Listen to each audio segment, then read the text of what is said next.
आप देख रहे हैं एसएनसी आवाज सैफी अब्बास के साथ। नमस्कार, एसएनसी आवाज में फिर आपका स्वागत है।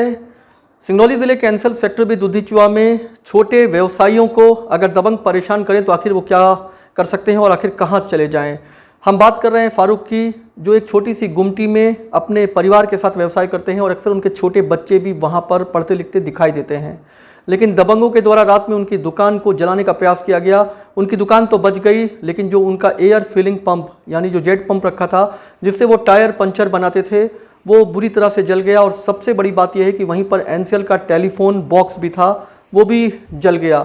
दबंग उसकी दुकान पर क्यों आग लगाएं ये तो पता नहीं चल पाया, लेकिन जिस तरीके से उनकी दुकान को जलाने का प्रयास किया गया है वहाँ पर और भी दुकानें थी, काफ़ी बड़ा हादसा हो सकता था। दमकल गाड़ियों की सहायता से इस आग पर काबू तो पा लिया गया, लेकिन फारूक अपनी पत्नी के साथ जो दर्द बयां कर रहे हैं, वाकई में वो छोटे व्यवसायी जो तिनका जोड़ जोड़कर इस तरह के अपने व्यवसाय को गति देते हैं, उनकी जब दुर्गति बनती है तो वही जानता है कि वो किस तरह की स्थिति से गुजर रहा है। क्योंकि 200, 400, 500, 1000 रुपये इकट्ठा करना भी उनके लिए छोटी बात नहीं है। लेकिन जिस तरीके से उनको हज़ारों का नुकसान हुआ है, उनका कहना है कि उनका जो एयर फिलिंग पंप है उसके जल जाने से लगभग 50,000 के ऊपर का नुकसान हुआ है।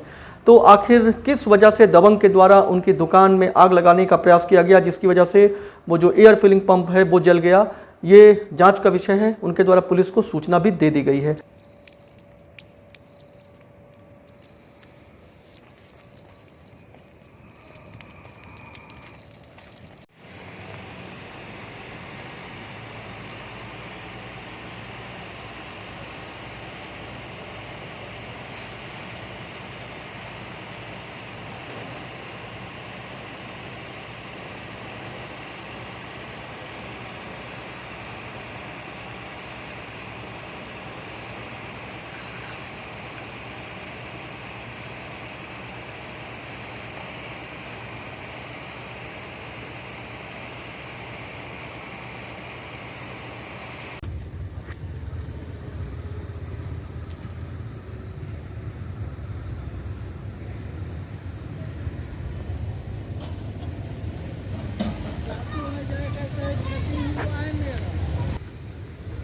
सेक्टर भी दुधीचुआ में एक छोटी सी दुकान में व्यवसाय करते हैं फारूक, और उसके साथ साथ इनका ये एयर फिलिंग पंप जिससे ये टायर पंचर बनाते थे, इसमें दबंगों के द्वारा आग लगा दिया गया। ये तो पता नहीं चल पाया आग कैसे लगी। सबसे बड़ी बात यह कि यहाँ पर टेलीफोन का बॉक्स भी है वो भी पूरी तरह से जल गया, और इसके साथ साथ यहाँ पर रुई और दूसरी तरह की चीज़ें थी। आग काफ़ी फैल रही थी। दमकल गाड़ियों की सहायता से इस आग पर काबू तो पाया गया, लेकिन स्थितियाँ काफ़ी ख़राब हो सकती थी। आप देख सकते हैं इसके साथ साथ यहाँ पर लाइन से बहुत सारी दुकानें हैं। आग अगर भीषण रूप लेती तो इन दुकानों को भी अपने चपेट में ले लेती। तो क्या हो गया था, क्या हो गया था, कैसे पता चला? वो हम नहीं जानते थे। जो अर्जुन है वो फ़ोन किया तो हम जाने तो पुलिस चौकी गए, तो बोले कि हम गए 12 बजे फ़ोन आया। वो एक आदमी एनसीएल का कोई था तो फ़ोन किया तो हम गए दमकल लेके तो बुताए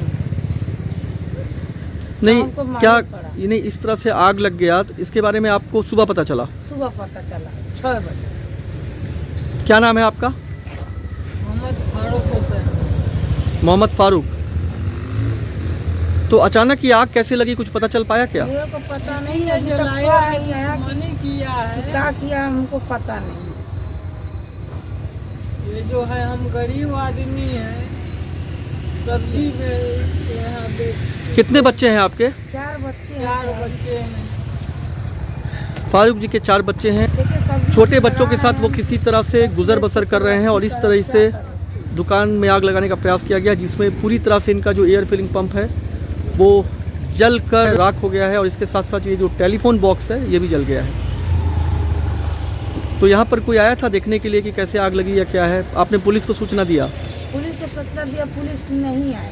पुलिस बोला हम दमकल से बुता के आए, फिर क्या करने जाएंगे। परिवार का पेट तो पालना है, बड़ी दुकान खरीद नहीं सकते। ऐसे में गुमटी में जो व्यवसाय कर रहे हैं उन्हें ये मालूम है कि किस तरीके से तिनका जोड़ जोड़कर वो अपने व्यवसाय को गति देने की कोशिश कर रहे हैं। ऐसे में दबंग अगर उन्हें परेशान करते हैं या उनकी दुकान में आग लगाते हैं और उससे जो बड़ी आर्थिक क्षति होती है उसकी भरपाई कभी नहीं होती। और जिस तरीके से फारूक परेशान हैं, वो हर किसी के पास गुहार लगा रहे हैं कि उनकी मदद करने के लिए कोई सामने आए, लेकिन आग लगाने वाले तो चले गए हैं। अब उनके पास सिर्फ इन चीज़ों को सोचने के अलावा कुछ भी नहीं बचा है। लेकिन जिस तरीके से दबंगों की हिम्मत बढ़ गई है, ये जांच का विषय है और ऐसे लोगों के विरुद्ध कड़ी कार्रवाई भी होनी चाहिए। तो आप खुश रहें, स्वस्थ रहें और खबरों के लिए एसएनसी आवाज़ देखते रहें।